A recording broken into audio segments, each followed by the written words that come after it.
Muy buenos días a todos. El caso de las intoxicaciones en la provincia de Duarte, en San Francisco de Macorís, se ha complicado. ¿Por qué? Porque se hizo un operativo sorpresa de parte del Ministerio Público, específicamente la Procuraduría Especializada en Medio Ambiente, también de personal de Sanidad Vegetal de Agricultura allá en la provincia de Duarte, y encontraron mochilas con productos tóxicos, con agrotóxicos. Este problema de las intoxicaciones de los estudiantes viene desde hace tiempo, pero el hallazgo de estas mochilas que fueron incautadas, así como el apresamiento de varias personas que trabajan en el centro educativo Hernán José Sánchez, habla de que quizás hubo una intención de hacer daño, y eso hay que aclararlo. Recordamos que desde hace años se han hecho acuerdos en los cuales han participado diferentes ministerios, agricultura, medio ambiente, salud pública, educación, también representantes de la ADP, representantes de los productores agrícolas, de los productores de arroz, también de las empresas fumigadoras, y han llegado a un acuerdo para poder, porque hay escuelas que están alrededor de estas fincas, productoras de arroz en su mayoría, y han llegado a un acuerdo para que el horario de las fumigaciones no coincida con el horario de clases. Pero ¿qué pasa? Esto de manera reiterada se ha incumplido con estos acuerdos, y hemos visto en los últimos años casos de estudiantes que salen temprano hacia su escuela y luego los padres, los tutores reciben la llamada de que ese estudiante está en cuidados intensivos grave porque se desmayó por una intoxicación de estos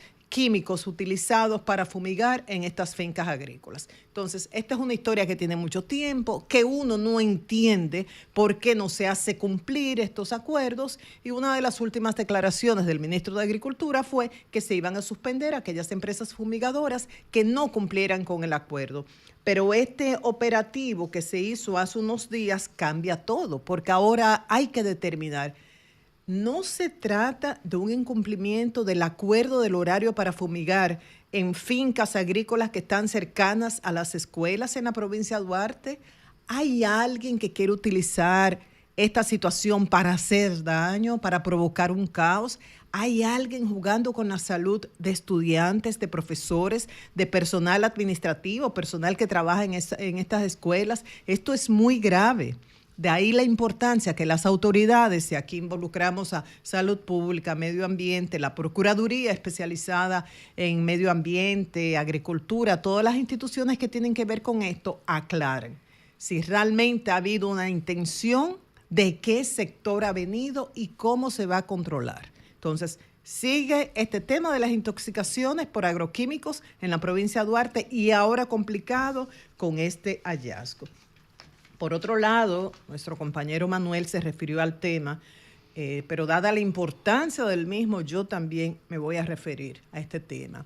Y yo me pregunto, ¿va a sancionar la Junta Central Electoral, como lo ha advertido, a los partidos y a los dirigentes políticos que violen los plazos establecidos por ley para hacer actividades de proselitismo?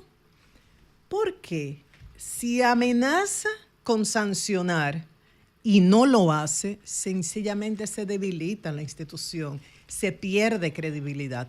Es como esos padres que están amenazando a sus hijos adolescentes, tú verás, pero nunca cumplen. Finalmente estos hijos hacen lo que quieran porque saben que esa autoridad en el hogar que está representada por los padres no la tiene. Entonces, me temo que pudiera ocurrir algo similar con la Junta Central Electoral, y esto no es especulación, es basado en lo que ocurrió en la pasada campaña. La Junta, en cuestión de 2 semanas, porque primero lo hizo el 5 de febrero, emitió un comunicado, y ahora el pasado día 20 emite un comunicado de advertencia. ¿Y qué dice la Junta Central Electoral? Que están prohibidas las actividades de proselitismos fuera de los plazos establecidos por las leyes. ¿Y cuáles son estos plazos? La pre-campaña comienza el primer domingo de julio del 2027, es decir, un año antes de las elecciones. Y luego que se escojan las candidaturas, ya la campaña comienza 70 días antes de los comicios del 2028. Entonces, ¿a qué se refiere la Junta? Porque también esto puede ser muy difuso. Hay gente que puede decir, no, una actividad interna no es actividad de proselitismo. Pero ¿a qué se refiere la Junta Central Electoral con actividades de proselitismo? Desde actividades de consultas hasta anuncios de aspiraciones, candidaturas y precandidaturas. Y voy a leer, porque en resumen es esto, pero ¿cómo lo dice la Junta? ¿Qué es lo que está prohibido? Dice, esto incluye consultas previas o cualquier otra modalidad con el propósito de escoger o definir precandidaturas o candidaturas, así como anuncios públicos de aspiraciones a precandidaturas o candidaturas en cualesquiera de los niveles de elección. ¿Acaso el PRM, el PLD, la Fuerza del Pueblo no están haciendo este tipo de actividades? Sí. ¿Y con qué amenazado? ¿Cuál es la advertencia de la Junta Central Electoral? ¿Cuál va a ser la sanción según este comunicado de advertencia de la Junta? Declarar como inadmisible la candidatura. Entonces, lo preocupante de esto, o sea, tenemos que ponernos de acuerdo, porque lo grave de esto es que se amenace con una sanción, se advierta, al final los partidos hagan lo que quieran, y al final no se cumpla. Como decía en principio, esto debilita la institución. Imagínense que se ha escogido desde Francisco Javier García hasta Abel Martínez, por citar dos ejemplos en el PLD, o Leonel Fernández o Omar Fernández en la Fuerza del Pueblo. En el PRM habría que citar a muchos, ¿verdad? Yo voy a comenzar con la mujer, Carolina Mejía o David Collado o Yayo Sáenz Lobatón. Se escoge fuera de tiempo. La Junta va a declarar como inadmisible esa candidatura luego que se haga oficial una de estas.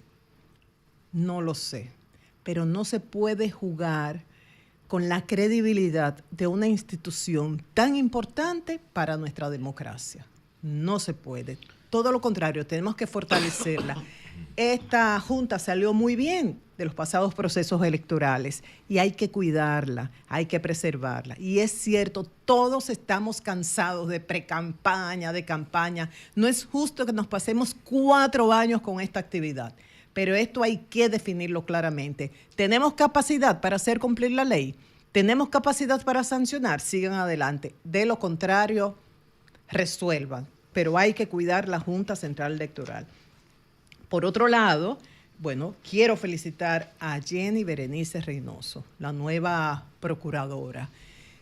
Mucha gente la ha felicitado, desde Jorge Subero Isa, pasado presidente de la Suprema Corte de Justicia, y es un profesional que goza de mucho prestigio. Finjus, a través de Servio Tulio Castaños, igual, también el Consejo Evangélico, la Asociación de Fiscales Dominicanos, muchos la han felicitado.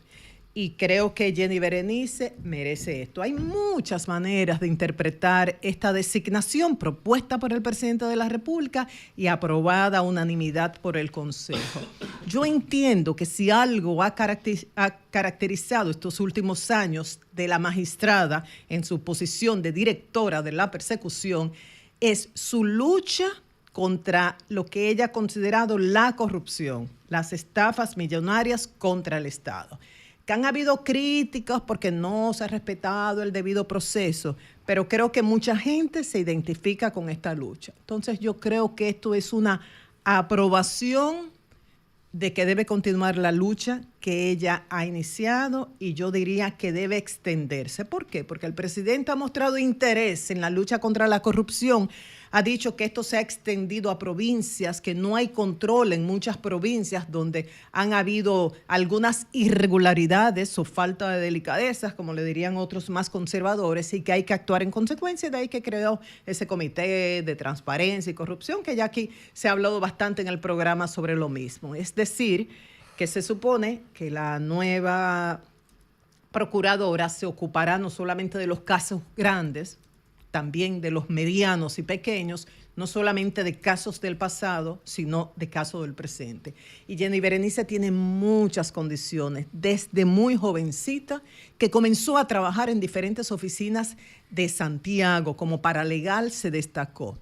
Luego fue ocupando posiciones y recuerdo que daba cátedras, a la población en general, respondiendo preguntas de los periodistas y aprovechaba para explicar determinados artículos de los códigos y nos daba lecciones siempre.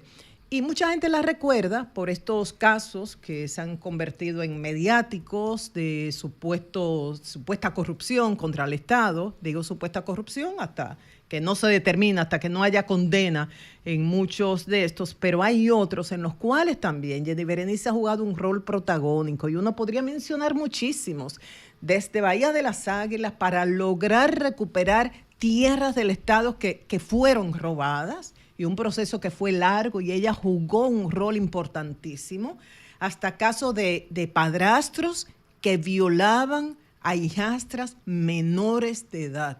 Y un caso que lo manejamos, el caso de Donny Santana, donde autoridades internamente decían que no, que ese caso no existía y eso. Y ahí Jenny Berenice en eso y otros casos, el caso de Pablo Rosso y otros, ha jugado un rol protagónico. Igual, aparte de esto, todo lo que tiene que ver en la lucha contra la trata de personas. Esta es una lucha muy difícil porque hay muchos hombres que defienden su derecho de pagar por un servicio sexual lo que entendemos. Pero siempre y cuando no haya un caso de explotación sexual, de engaño a una persona, de traerla y mantenerla en un régimen, como le llaman algunos, un régimen de esclavitud moderna. Y en todos estos operativos, Jenny Berenice siempre se ha mantenido firme. Creo que es una mujer sumamente coherente con sus principios y lo que ella considera que debe ser el respeto de constitución, leyes, normas, decretos y demás.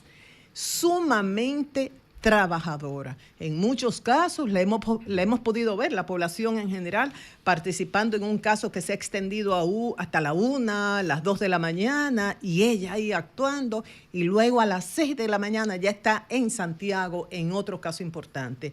Éxitos a la magistrada Jenny Berenice y felicidades por esta designación, Julio. Cambio y fuera.